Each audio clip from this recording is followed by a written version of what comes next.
पथनाथ, इस शब्द का अर्थ समझिए। शकलोत्तर, इसको अगर हम तोड़ेंगे शब्द को तो शकल मतलब पूरा, उत्तर माने उत्तर भारत, पथनाथ यानी समस्त उत्तर भारत का स्वामी, the king of entire northern India, इस उपाधि से सुशोभित करते थे। इसके शत्रु भी इस बात को मानते थे। लेकिन इसके दक्षिण भारत के विस्तार को नर्मदा नदी के किनारे वाटापी चालुक्य वंश के पुलकेशिन द्वितीय ने रोक दिया, इसलिए वो दक्षिण भारत में विस्तार नहीं कर पाया। तो इस हर्षवर्धन के बारे में जो मुझे जानकारी मिलती है, इसके विभिन्न स्रोत हैं। पहला इनका स्रोत है इनके राजकवि बाणभट्ट द्वारा लिखी पुस्तक हर्षचरित और कादंबरी। दूसरा मौर्य बौद्ध ग्रंथ है आर्य मंजू श्री मूलकल।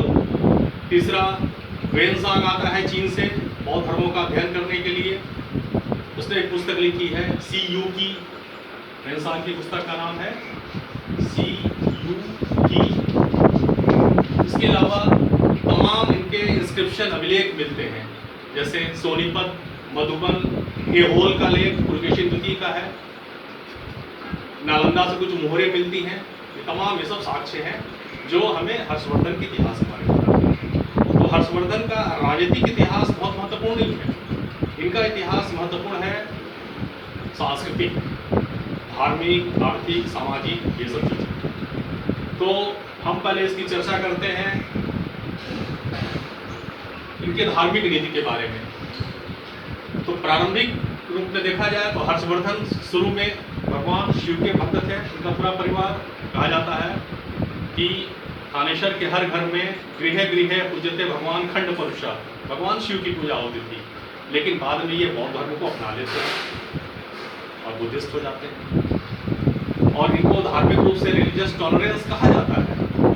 लेकिन ये पूर्णतः सही नहीं है, क्योंकि जब कन्नौज की धर्म सभा होती है वेनसांग की अध्यक्षता में, और वहाँ पे महायान बौद्ध धर्म की व्याख्या करने की बात होती है, उस विषय पे विचार विमर्श की बात होती है, शास्त्रार्थ की बात होती है, तो कुछ ब्राह्मण जो बौद्ध धर्म के विरोधी थे उनको उस सभा से निष्कासित कर दिया गया, और कहा जाता है कुछ को मौत की सजा तक सुनाई गई।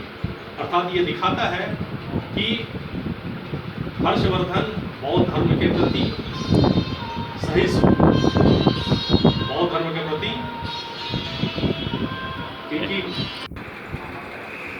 हर्षवर्धन की और जो नीतियाँ हैं धार्मिक, तो धार्मिक रूप से कहा जाता है कि सहिष्णु तो कहा जाता है, लेकिन ये बौद्ध धर्म के प्रति इनका झुकाव था, और वो इतने ज़्यादा सहिष्णु नहीं थे, रिलीजियस टॉलरेंस नहीं थे जितना इनको कहा जाता है। इसी तरह इनकी प्रशासनिक नीतियाँ थी।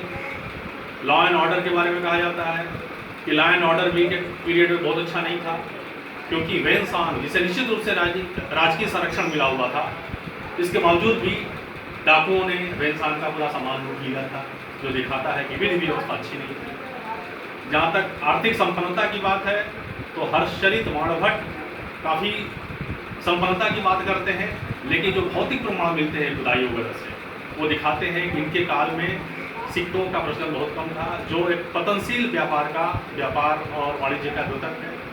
और जो उत्तर गुप्तकालीन खुदाई हुई है उसमें हमें आर्थिक औन्नति की सूचना मिलती है।